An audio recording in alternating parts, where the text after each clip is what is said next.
Five Nights at Freddy's has gotten so massive over the last 10 years, and with that comes a whole truckload, no, actually a van load, literally, of content. I'm sure that if you're watching this video, you've seen countless other videos out there about the ever popular Ultimate FNAF Timeline, or Full FNAF Timeline, or I Solved FNAF, which attempt to cover every single little detail presented by this expansive series. They often combine books, games, and even the movie, and create videos that are hours long and honestly quite overwhelming to the average person. Now, I'm not saying all these videos are bad by any means. Heck, I've watched quite a few of them myself. I mean, it is super interesting to see everybody's different interpretations of what certain things actually mean in this series. That is, after all, the whole point of FNAF. Also, this is not calling out anyone in particular. Everyone who's made a full timeline video has absolutely put more work into that one single video than I have every video on my entire channel.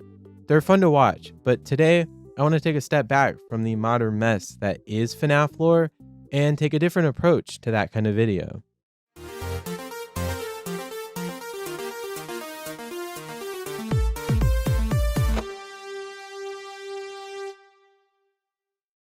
Today marks the first episode of, I guess, a new series on the channel, a series I'm titling Everything We Know. Before we start, let me explain how this is going to work.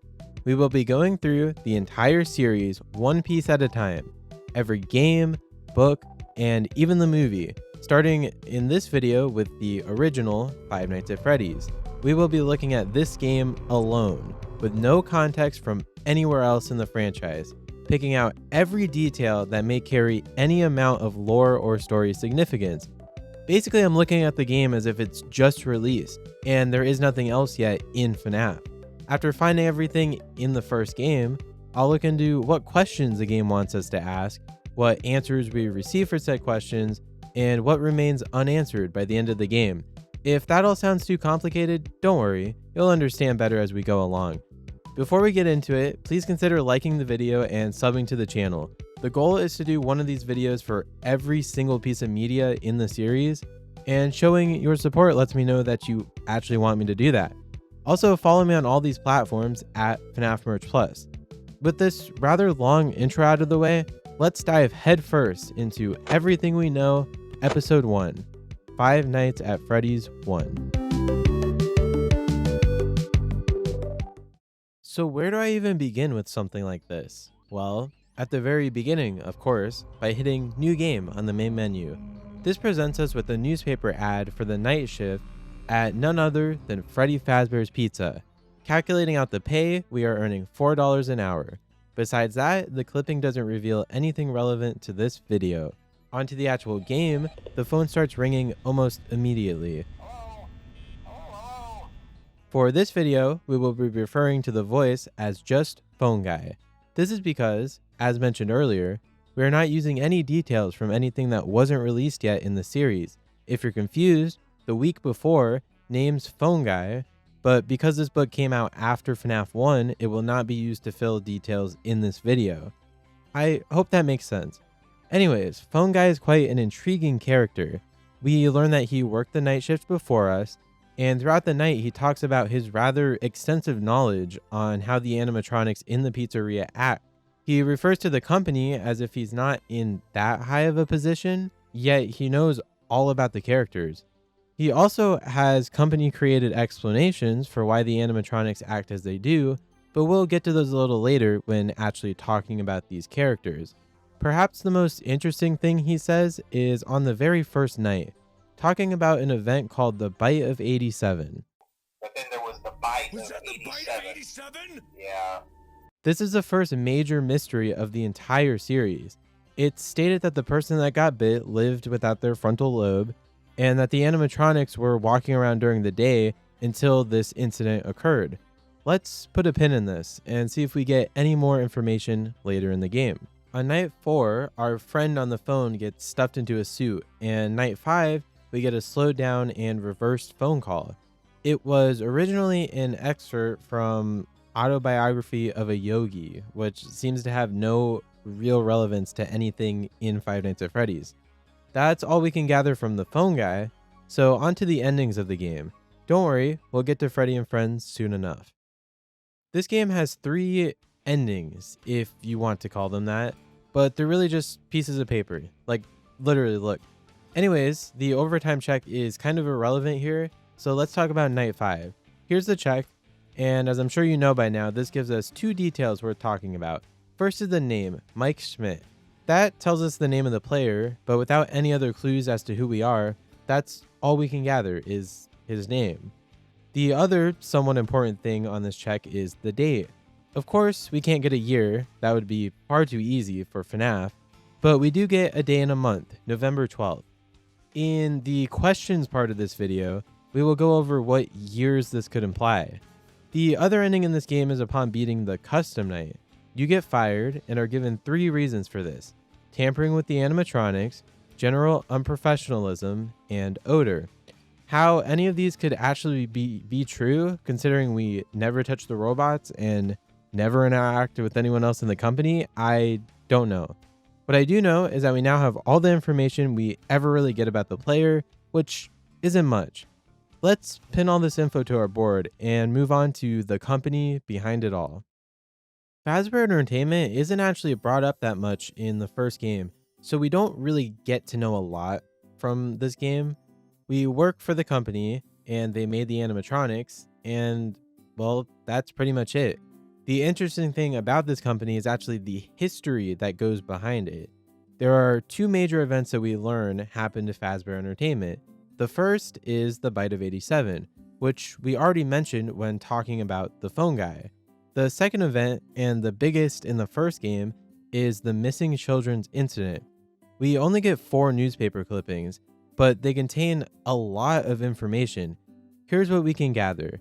It happened at a location named Freddy Fazbear's Pizza. 5 kids were involved in the incident. It was on June 26th of an unknown year. The suspect was in a mascot suit and was eventually captured, convicted, and charged. The bodies of the kids were never found.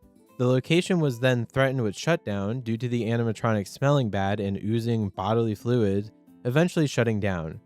That's the MCI, and it leads us to a few possible paths, mainly the animatronics. Yep, it's time to finally talk about the main cast themselves, and well, there's a lot to unpack here.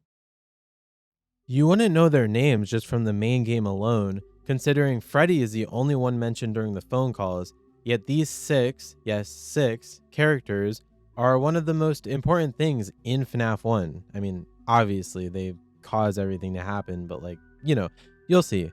As mentioned earlier, Phone Guy tells us a lot about these characters, mostly about their behavior. He has explanations for why they move around, why they want to stuff you in a suit, how they've been singing the same songs for 20 years. If you dig just a little deeper though, his explanations kind of fall apart.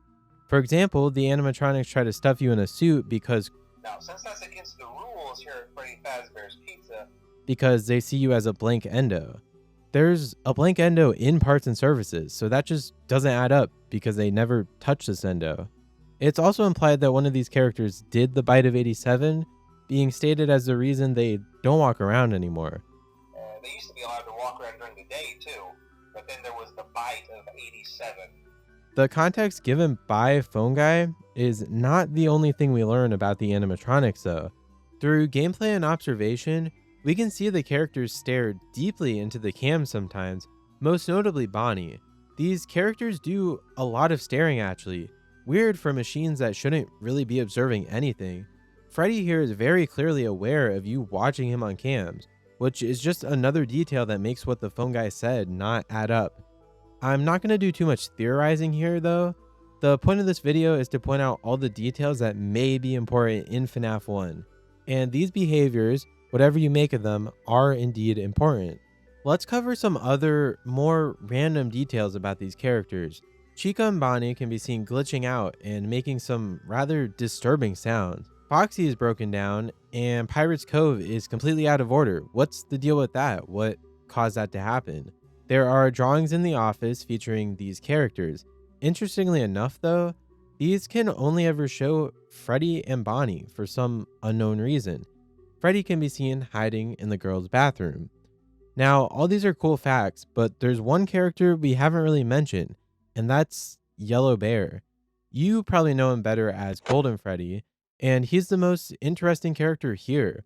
For one, he can literally teleport through the office doors when they're closed. He also causes these strange hallucinations that show disturbing close-ups of the animatronics, as well as the phrase, "It's me." This phrase can also sometimes appear on the wall in the East Hall camera. The final thing about Golden Freddy that I want to talk about is that putting 1987 into the custom night will crash the game with a jump scare from none other than the Yellow Bear himself. With that, my friends, is every detail I think is important or at least somewhat relevant to the lore and or story presented in the first game. So, what questions can we ask from all of this? Well, a lot actually. Starting with the MCI, who was the killer? What mascot suit were they wearing? What year does the event take place? There's also questions about our character, like who exactly are we, and how, if at all, do we relate to anything going on at Fazbear Entertainment? There's stuff about the timeline too. When does the game take place? Are there other locations currently open? Were there locations open before this place? And will there be locations open after this place? To me, the animatronics also raise a lot of mystery. What is the real reason that they move around at night and try to stuff you in a suit? Why does Golden Freddy say, "It's me," like we should know who he is?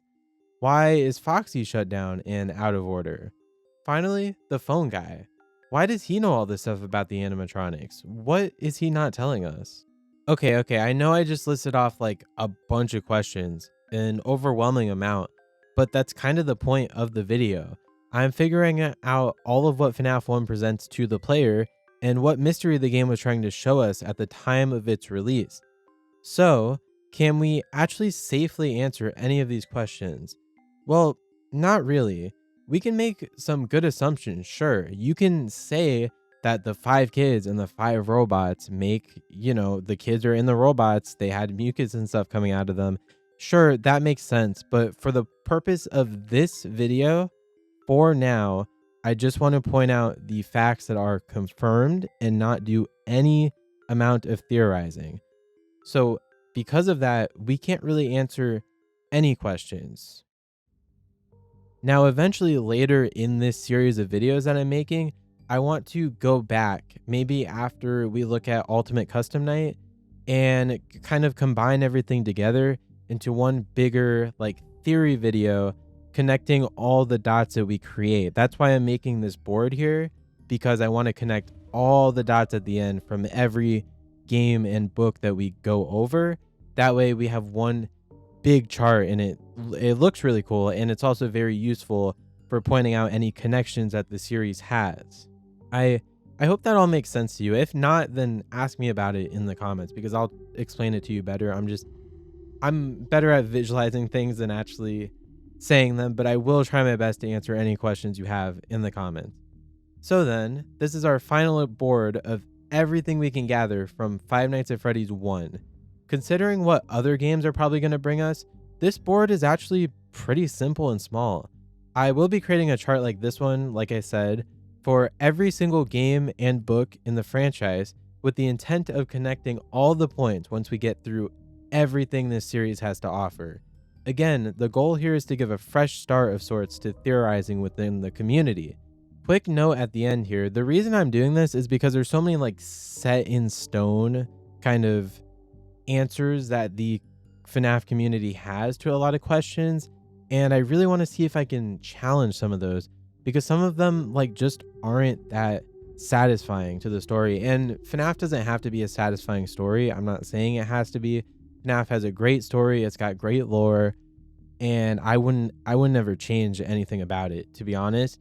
But I'm just trying to look at it from a fresh point from my perspective because I've never dug that deep into this stuff, and I'm trying to really figure out what we're doing here and if I can come up with any new revelations or new theories or disprove any old theories that the community has held for a while. So let me know if you think I missed any details in the comments below. I think I was pretty thorough, but I could be wrong. If you have any ideas for this series, any ways that I could improve it, also let me know. Thank you for watching. I hope you enjoyed. Like and sub to the channel if you want to see more FNAF content. Find me on other platforms here. As always, stay spring locked, and I'll see you all next time. Goodbye, superstars.